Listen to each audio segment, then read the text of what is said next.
네, 손최강, 손소 변호사의 최근 강력 사건입니다. 오늘은요, 너무 큰 충격을 줄 것 같은데요. 인간이라고 보기 힘든, 인간이 한 일이라고 보기 힘든 그런 상황입니다. 감당하기 힘들 수도 있어요.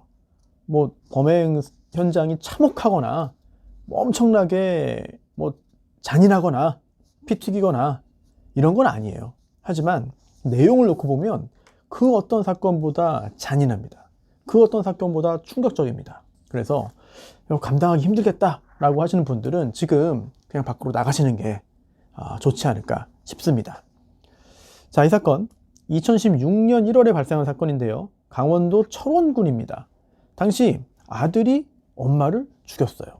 그런데 이 아들이 엄마를 죽이는 사건 생각보다 자주 있고요. 그 자체가 어마어마하게 큰 충격적인 사건이라고 보기는 힘듭니다. 근데 나이를 볼게요. 아들 51세, 51세 강모 씨였고요. 엄마는 91살 91세입니다. 근데 이 아들이 엄마를 목 졸라 죽였어요. 밤에 집에서. 자, 이런 사건, 이것만 놓고 보면은 이게 왜 충격적이야? 뭐 그 자체 당연히 충격적이지만 다른 살인 사건 중에 이게 어마어마하게 충격적인 이유? 아직 모르겠습니다. 그런데 지금 보면은 단순 살인이 아니고요. 성폭법이 적용됐습니다. 성폭력범죄 처벌에 관한 특례법. 여기에 강간 등 살인이에요. 강간을 하고 살해하거나 또는 강제추행을 하고 살해하거나 이런 경우에 강간 등 살인입니다. 즉 51세 아들이 91살 엄마를 강제 추행한 다음에 살해했습니다. 목 졸라 살해했습니다. 자, 형량부터 말씀드릴게요. 1심에서 무기징역 나왔고요. 나 억울합니다. 그리고 또 저 심신미약입니다. 술 취했어요. 형량 너무 무거워요. 라고 아들이 항소했지만 항소 기각. 결국 무기징역형이 확정된 사건인데 이 사건은 이야기할수록 한 문장 한 문장마다 충격을 더 줍니다. 지금 이게 시작이에요. 아니, 이것만 해도 충격적인데 도대체 뭐가 더 있느냐. 이 아들 2015년 10월 23일에 사기죄로 징역 6개월형 받고 복역하고 나왔거든요. 2015년 10월 23일에 나왔습니다. 자, 그 다음에 석 달 만에 이런 일을 한 겁니다. 근데 아니 사기로 6개월 살다 올 수도 있지. 그거랑 이 엄마에 대한 성범죄와 살인과 직접 관계 없는 거 아닙니까? 그것도 맞죠. 그런데 이 아들 강씨 전과 37범입니다. 전과 37범. 이게 쉬운 일이 아니거든요. 전과 37범인 아들. 판결문에 구체적으로 전과들이 나와 있거든요. 이거 한번 먼저 말씀을 드릴게요. 이 아들이 도대체 어떤 사람이길래 엄마를 강제추행하고 목 졸라 죽였냐. 이 사람 22살 때 처음으로 이제 폭행 전과를 얻게 됩니다. 22살 때. 그 후에 폭력 전과 13회. 그리고 현주건조물 방화도 한 번 했고요. 사기 전과 23범. 이거 더하니까는 전과 37범이거든요. 그런데 고등학교 다닐 때 퇴학당했어요. 그때 다른 애들 돈 빼앗다가 갈취하다가 걸려가지고 퇴학당했습니다. 그 후에 고향 떠나가지고 유흥업소, 종업원도 하고 일용직 노동자도 하고 경제적으로 힘들게 살다가 전과 37범이 됐고 결국은 5년 만에 엄마를 찾아왔거든요. 5년 만에 엄마 집에 와가지고 엄마를 강제추행하고 목 졸라 살해했습니다. 좀 믿기 힘든 일이죠. 자, 구체적으로 더 충격적입니다. 여기서 돌아가도 돼요. 나가도 됩니다. 이 사건 범행의 구체적인 어떤 여러 가지 상황들 다시 한번 말씀을 드리겠는데 5년 동안 엄마한테 오지도 않았어요. 그런데 2016년 1월 13일 밤 10시경에 강원도 철원에 있는 엄마 집에 왔습니다. 그래서 안방 바닥에 누워있던 이 90세, 91세 노모 옆에서 막걸리를 마시다가 참 끔찍해요. 이 끔찍해서 이거는 끔찍하지만 이 판결문에 있는 범죄 사실 그대로 인정된 거기 때문에 한번 그대로 읽어드릴게요. 피해자의 상체 위로 올라타 얼굴 부위를 주먹으로 2회가량 3개 때리고 피해자의 왼팔, 왼손목 부위를 오른손으로 세게 눌러서 반항을 억압한 다음 피해자의 하의와 팬티를 벗기고 자신의 오른손가락 2개를 음부에 수회 넣고 빼고 하다가 계속해서 피해자의 목을 힘껏 졸라 그 자리에서 경부 압박에 의한 질식으로 사망에 이르게 하여 살해했다. 이게 인정이 된 겁니다. 무기징역형 나왔고요. 200시간 성폭력 치료 프로그램 이수, 그리고 신상정보 10년간 공개와 고지, 또 20년간 전자발찌 부착. 자, 이런 판결이 1심에 나왔는데 이 사건 이것도 충격인데요. 사실 자수를 했습니다. 그런데 단순한 자수가 아니에요. 어떻게 해서 재판까지 가게 됐는지 이 살해 행위 후에 있었던 일들까지 들으면 더 화가 납니다. 그리고 재판 과정에서 이 아들이 한 말을 들으면 더더욱 화가 납니다. 말이 안 되는 행동이거든요. 왜 제가 인간이라고 보기 힘든 행동인지 그렇게 말을 했는지를 확인할 수 있습니다. 함께 한번 좀 보시죠. 특히 2심 재판부가 또 이런 말도 했어요. 1심 재판부가 이런 말을 했습니다. 인륜을 저버린 범행이다. 유사한 사례를 찾아볼 수 없을 정도로 끔찍한 범행이다 라고 했습니다. 게다가 재판부가 감정이입을 불렀습니다. 왜냐하면 조금 전에 말씀드린 그런 범행 보면 아니 아들이 90세 노모에게 그런 짓을 해? 이게 말이 돼? 말이 안 되는데? 그래서 직접 그 부검이들을 불러서 들어봤습니다. 이게 좀 맞아요? 정말 이게 그렇게 한 게 맞아요? 믿기 힘들잖아요. 네. 어떻게 재판까지 갔는지 먼저 알아보고 그 다음에 재판에서 어떤 일이 있었는지까지 알아보겠습니다. 자, 처음에 이렇게 목 졸라 죽인 다음에 이제 형도 있고 형수도 있고 뭐 형제들이 있었거든요. 형제들. 네. 형제들에게 연락을 했어요. 그래서 장례식장에 이제 다 왔지, 어제.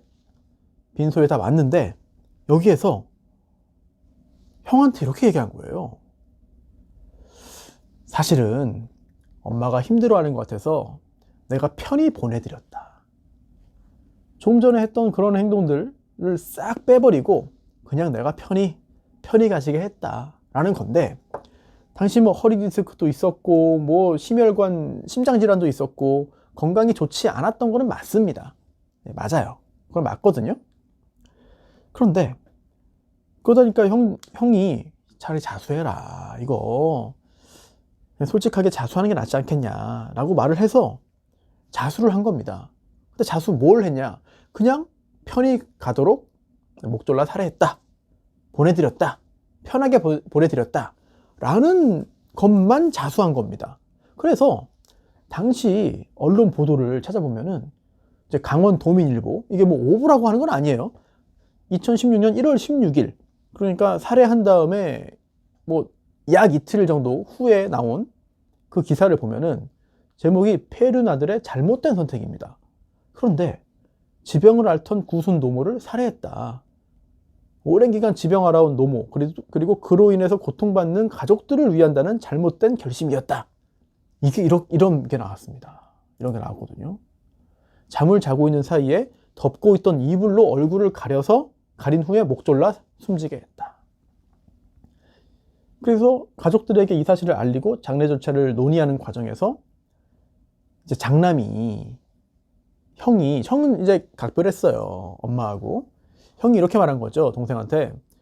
내가 엄마 돌아가시기 전에도 만났는데 갑자기 돌아가셔서 너무 애통하다 라고 하니까 사실은 내가 편히 가시도록 보내드린 거다 라고 말을 했고, 형이 자수를 해라 라고 말해서 형제가 지구대에 같이 와서 자수를 한 겁니다.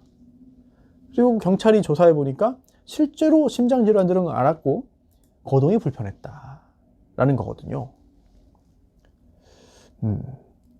그런데 이렇게만 하면 사실 존속 살해입니다. 그리고 동기가 참작될 만한 요소도 없지 않은 그런 사건이거든요. 그런 사건인데, 하지만 법원에서는 그게 아니잖아요. 네, 지금 재판으로 넘겨진 게 그게 아니잖아요. 강제추행을 하고 살해했다는 걸로 기소했잖아요. 유죄 판결도 나왔잖아요. 어떻게 된 것이냐. 이렇게 온정적인 여론도 형성되고 보도까지 나온 상황이었지만 부검을 했습니다. 뭐 당연하죠. 목 졸라 죽였다는데 부검해야죠. 부검했더니 방어흔이 나온 거예요. 이게 뭐냐? 조용히 보내드렸다면 방어하지 않았겠죠. 그렇잖아요. 피해자, 그러니까 엄마의 손톱 밑에서 이 아들의, 이 살인범인 아들의 DNA가 나왔습니다. 그러니까 이거를 방어하기 위해서 여러 가지 노력을 구순 노모가 했다는 거죠. 자, 그렇기 때문에 이거 뭐야? 조용히 그냥 보내드린 게 아닌 것 같은데? 이거 뭔가 이상한데? 라는 생각을 할 수밖에 없습니다. 그렇잖아요. 네, 손톱을 핥히면서 이제 이렇게 막았는데. 그리고 가장 중요한 거는 이제 이 피고인 아들이 한 말이에요. 당시 일단 얼굴 보면은요, 당시 사진 찍었는데 이 아들 오른쪽 광대 부위에 긁힌 상처가 있었습니다. 그러니까 엄마가 자기 목 죽이려고 하니까, 또 죽이기 전에 강제추행 그런 그 끔찍한 행동을 하려고 하니까 막다가 결국은 살해당한 거죠. 그래서 그때 물어봤어요. 경찰이, 아니 이거 엄마 손톱에서 너 DNA 나왔다. 그러니까 뭐라고 했냐면, 어떻게 거기서 제 DNA가 나왔는지 저도 궁금합니다. 뻔뻔하게 말을 하고요. 제가 가슴이 올라타가지고 목 조를 때 전혀 반항하지 못했습니다. 신체적인 접촉도 없었고요. 또 처음에 그 집에 가서 인사할 때도 접촉이 없었습니다. 라고 말을 했거든요. 하지만 손톱 밑에 DNA가 있었다. 이거는 방어 행위한 거다. 강제로 죽인 거다. 라는 거죠. 게다가 가장 중요한 거는 바로, 참 말하기도 끔찍합니다만, 강제추행의 증거가 있어요. 이게 뭐냐? 아니 부검이라는 거는 전부 다 하는 거거든요. 그래서 이 모친의 소음순에 피하 출혈이 발견됩니다. 질부위 상처라고 판결문을 이제 요약해가지고 쓰는데, 소음순 피하 출혈이 있었어요. 이거는 손가락을 넣었다 뺀 것이다 라고 보고 추궁을 한 거죠. 그랬더니 여기에서 저 그런 적 없습니다. 무슨 손가락이에요? 말도 안 돼요. 라고 한 것이 아닙니다. 인정을 했어요. 그러면 도대체 이 재판은 왜 한 거예요? 인정을 했는데 이런 주장을 합니다. 네, 맞습니다. 제가 그 엄마한테 그렇게 한 게 맞아요. 하지만 목 졸라 죽인 다음에 한 겁니다. 죽이기 전에 한 게 아닙니다. 죽인 다음에 했을 뿐입니다. 라고 다툽니다. 법적으로는 의미가 다르죠. 죽인 다음에 했으면 강간살인이 아닙니다. 살인 후에 사체 오욕이 되는 거죠. 그렇기 때문에 살인죄와 사체 오욕죄 두 개가 성립하는 거고요. 더 압도적으로 무거운 죄가 살인죄니까 살인죄에 가중이 됩니다. 장기 2분의 1까지. 그럼 만약에 살해하기 전에 추행을 했으면 어떻게 되는 것이냐. 이거는 강간살인이기 때문에 법정형 자체가 높습니다. 그래서 이 피고인 아들 강 씨는 주장하는 거죠. 그렇게 저 목 졸라 죽인 다음에 했습니다. 구체적으로 이렇게 말을 해요. 이렇게 말을 합니다. 그날 집에서 막걸리를 마시면서 신세한탄하는 그런 대화를 했다. 엄마랑 나랑 둘 다 신세한탄했다. 그러면서 이 엄마가 성당을 열심히 다녔거든요. 그래서 벽에 걸려있던 부모님의 사진, 또 교황, 그리고 성모 마리아 상, 교황 사진, 성모 마리아 상 이런 걸 돌려놓고 엄마한테, 엄마, 형이랑 형수 힘들게 하지 말고 그냥 가세요. 라고 말을 한 다음에 누워있는 엄마 배 위에 올라타서 양손으로 목 졸라 살해하고, 배에 올라탄 상태에서 이제 코에 귀를 대고 사망했는지 여부를 확인한 다음에 엄마의 욕창을 확인하기 위해서 바지와 팬티와 기저귀를 허벅지까지 내렸다가 그때 사체를 오욕하려는 그런 욕정이 들어서 자기 바지 지퍼를 내린 다음에 성기를 꺼내서 질에 2, 3회 삽입해라고 시도하다가 성기가 발기가 안 돼 삽입되지 않아서 다시 성기를 집어넣고 오른손 검지와 중지를 2, 3회 엄마의 질에 넣었다 뺐다 반복하고 다시 엄마의 옷을 다 입힌 다음에 이불로 덮어놓고 나간 거다 라고 주장합니다. 이게 피고인 아들의 진술입니다. 주장이죠. 결국 사망한 다음에 제가 죽인 다음에 한 10분쯤 지나가지고 제가 손가락을 넣었습니다. 라고 말을 한 거예요. 자, 이 주장이 사실이라 하더라도 인간이 할 수 없는 짓이잖아요. 용서받을 수 없는 짓인데, 하지만 우리는 이 말이 거짓말이라는 것을 이미 알고 있었습니다. 어떻게? 부검하니까 이게 사망 전에 난 상처인지 아니면 사망한 후에 발생한 상처인지 이거를 확인할 수 있는 거예요. 왜냐? 출혈이 있었거든요. 이 질 부위 상처, 소음순, 피하, 출혈 등이 있었는데 이 출혈이 살아있을 때 난 출혈은 피가 더 많이 납니다. 반면 사망한 후에 출혈이 생길 경우에는 상대적으로 작아요. 그리고 이 생활 반응이라고 하는데 이걸 통해서 이게 생전인지 또는 사망 후에 발생한 것인지 등등을 확인할 수가 있습니다. 그런데 이거를 재판이니까 법정에서 객관적으로 이제 그 증거가 필요합니다. 생전에 했다는 거를 이거를 증명하기 위해서 검사는 이제 서울대의대 교수 등을 비롯해서 이 전문가들에게 이제 맡기고 그 결과를 첨부해서 유죄 증거로 제출했고요. 법정에서 판사가 전문가에게 직접 물어봐야겠다, 이거 들어봐야겠다 라고 판단을 합니다. 왜냐하면 이 공소사실을 읽고도 믿기 힘든 거예요. 아들이 90세 노무한테 이런 짓을 했다는 걸 믿기 힘들죠. 그리고 또 직접 이 증인으로 불러서 들어야 또 증거 능력이 생기니까 불러서 들었습니다. 들었더니 이거는 생전에 발생한 겁니다. 판결문엔 자세히 나와 있습니다만 좀 생략을 할게요. 그 부분은 결국 종합해 보면 이 진술들을, 증언들을 종합해 보면 이거 생전에 발생한 거다. 즉 죽인 다음에 그런 걸 한 게 아니라 이런 짓을 한 다음에 죽인 거다. 그게 그거다라고 생각할지 모르겠습니다만 법적으로 훨씬 더 무거운 범죄고요. 실제로 피해자가 당한 고통은 훨씬 더 극심했을 것이죠. 특히 왼쪽 넙적다리에도, 왼쪽 허벅지에도 상처가 있었거든요. 이 상처에 대해서 아들은 이렇게 말합니다. 이거요, 제가 엄마 죽인 다음에 다리가 굳어가지고 그거 펴준 거밖에 없습니다. 그때 펴려고 굳은 다리 펴주느라고 꽉 집으니까 쥐어가지고 멍든 것 같습니다. 하지만 이거 역시 거짓말입니다. 부검이가 이렇게 말해요. 감정이가 사망한 다음에 다리가 굳으려면 2-3시간 필요합니다. 그리고 2-3시간 후에는 아무리 세게 잡고 펴도 그 피하 출혈 안 생깁니다. 지금 멍 안 듭니다. 그런데 이게 멍 들었잖아요. 이거는 살아 있을 때 꽉 잡았기 때문에 생긴 것입니다. 이거는 또 살아 있을 때 이런 성범죄를 했다는 것과 부합하는 그런 증언이 되는 거죠. 믿을 수 없는 사건, 믿기 힘든 사건, 믿고 싶지 않은 그런 사건입니다. 행위 자체도 그렇고, 또한 처음에는 곱게 모셔다 드리기 위해서 살해했다고 하고 자수까지 했어요. 근데 그게 거짓말이었잖아요. 거짓말. 그 다음에는 방언이 나오니까 이것도 둘러대고 다 드러나니까 저 죽인 다음에 한 겁니다 라고 거짓말하고 끝까지. 자, 양형이 중요하죠. 양형. 이 사람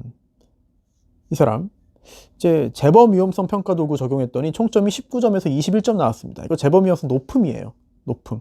그렇다 보니까 이 전자발찌 부착 명령까지 나왔는데요. 자, 1심 법원 이렇게 봤습니다. 이거는 우리가 살인의 어떤 유형을 나누고 있잖아요. 양형 관련해서 5개 유형 중에 4번째 중대범죄 결합살인입니다. 강제추행하고 죽였잖아요. 네. 중대범죄 결합살인. 게다가 가중 요소가 있습니다. 피해자가 직계 존속입니다. 그리고 잔혹한 범행 수법까지 합하면 가중 영역에 해당하기 때문에 징역 25년 이상 또는 무기 이상이에요. 특별 감경 인자가 있습니다. 자수. 하지만 이 자수가 개인적으로는 이 감경 요소에 포함이 되면 안 된다고 생각합니다. 왜냐? 내가 죽인 건 맞다. 하지만 그 전에 있었던 굉장히 중요한 요소인 강제추행은 끝까지 안 했다고 발뺌했습니다. 자, 이 사람 강씨 고등학교 다니다가 친구들 돈 뺏어가지고 퇴학당했고요. 고향 떠나서 유흥업소 종업원 일용직 노동자 하면서 경제적으로 힘들었는데 22살에 처음 폭력 전과 달고 폭력 전과 13범, 사기 전과 23범, 현직원점을 방화 또 한 번, 전과 37범 이렇게 각종 범행을 반복적으로 저지른 거예요. 이게 51세잖아요. 전과 37범입니다. 들어갔다 나오고 들어갔다 나오고 계속 했다는 거죠. 그리고 이때도 마지막 사기 전과 사기 징역 6개월 살고 나온 지 얼마 되지도 않았어요. 3개월밖에 안 됐습니다. 누범 기간 중이잖아요. 그럼 그 전에 가족과의 관계는 어땠냐? 뭐 이렇게 곱게 보내드리려고 했다. 형과 또 만나가지고 또 자수하라고 설득하니까 뭐 그 말을 들었다. 뭔가 그래도 가족들 얘기는 들은 거 아니냐? 전혀 그렇지 않습니다. 전혀. 예전부터 엄마를 때리고 엄마한테 욕했어요. 그래서 엄마는 물론이고 형수도 이 강씨 오는 거를 꺼려 했습니다. 가족 간의 유대관계도 사실상 단절된 상태였다. 5년 만에 엄마 찾아가가지고 자기 안 반기고 차갑게 대하니까 다시 나왔거든요. 그래서 형한테 갔습니다. 형이랑 술 마시고 다시 엄마 집에 가가지고 추행하고 죽인 거예요. 91세의 친모를 강제 추행하고 목 졸라 죽였다. 인륜을 저버린 범행이죠. 유사한 사례를 찾아볼 수 없을 정도로 끔찍한 범행입니다. 유족들, 형제 자매 아닙니까? 또 가해자의 엄청난 고통, 충격, 슬픔과 후유증 안고 살 수밖에 없다. 살해했다는 점에 대해서는 뉘우치고 반성하고 있다. 자, 이렇게까지 긍정적인 모습들을 적어줍니다. 그리고 형의 권유에 의해 자수했다. 경제적으로 어려운 환경에 태어나가지고 엄마로부터 제대로 된 사랑을 받지 못한 채 성장했다. 이건 유리하게 반영한다. 하지만 그렇다더라도 이거는 뭐 사회랑 영구 격리할 수밖에 없다는 거죠. 그래서 기간의 정함이 없이 무기, 사회로부터 격리한 상태에서 수감 생활을 하면서 잘못을 진정으로 뉘우치고 참회하고 속죄해라. 1심 무기징역 나옵니다. 항소했어요. 항소. 피고인만 항소했습니다. 다 인정하는데요. 저 그때 술 취했습니다. 심신미약입니다. 또 무기징역 너무 무겁습니다. 항소했습니다. 하지만 아까 말씀드린 대로 다 인정이 됐고 심신장애 역시 이건 인정이 안 됐습니다. 2005년에 이제 알코올 클리닉에서 6개월 동안 치료받긴 했습니다. 그리고 이 사건 그 정신감정서에도 이 사건 범행 당시에 과도한 알코올 섭취로 인해서 일시적으로 충동 조절 능력에 저하를 보였다고 추정되는 상태다. 또 의사결정 능력이 다소 저하된 심신이 다소 미약한 상태일 수 있다. 이런 게 있습니다. 하지만 그와 동시에 지적 능력은 평균 수준이다. 지적 장애를 고려할 정도의 어떤 지각적인 왜곡 없다. 사고 장애 가능성 낮다. 다만 엄마에 대한 불평과 원망감 등을 고려할 때 성적인 모욕 행위가 음주 상태에서 표출된 게 아닌가 싶다. 라고 말을 합니다. 게다가 경찰, 검찰 거치면서 정신병적인 증상 이거 말한 적이 한 번도 없어요, 본인이. 그리고 2심까지 와서도 이 강간, 이거 강간은 부인하고 있으니까 그거 외에 살인 행위에 대해서는 아주 세세하고 구체적으로 진술을 하고 있습니다. 그래서 어느 정도 술을 마시긴 했지만 평소 주량에 비해서 과도하진 않았다는 거예요. 결국 음주로 인한 심신미약 인정이 안 된다는 건데, 또 이 항소심 법원은 굉장히 의미 있는 말을 덧붙이고 있습니다. 설령 음주로 인한 심신미약 상태가 있었다 하더라도 성폭법 규정을 봐라. 20조에 음주 또는 약물로 인한 심신장애 상태에서 성폭력 범죄를 범한 때에는 이거 적용하지 않을 수 있다고 했거든요.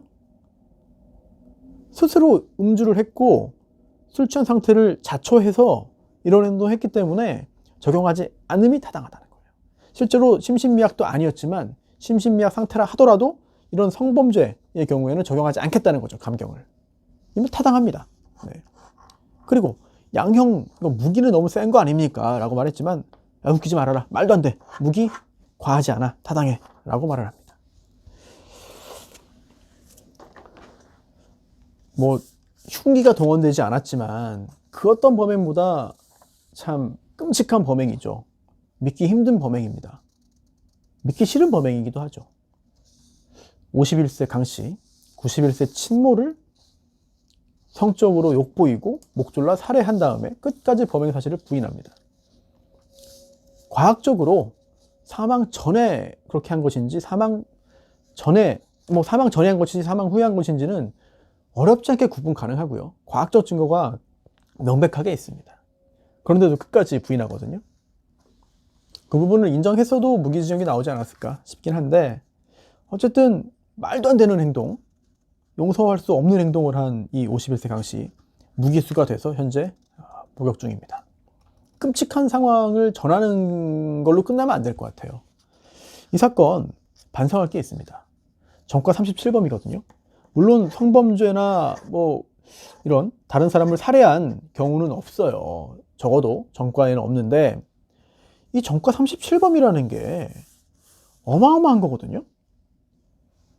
결국 22살부터 51세까지 약 29년 동안 전과 37범이면은 처음에는 그냥 벌금만 내고 징역형 나와도 집행유예고, 나중에 되니까 자잘한 범죄 등으로 이제 교도소 드나든 거거든요.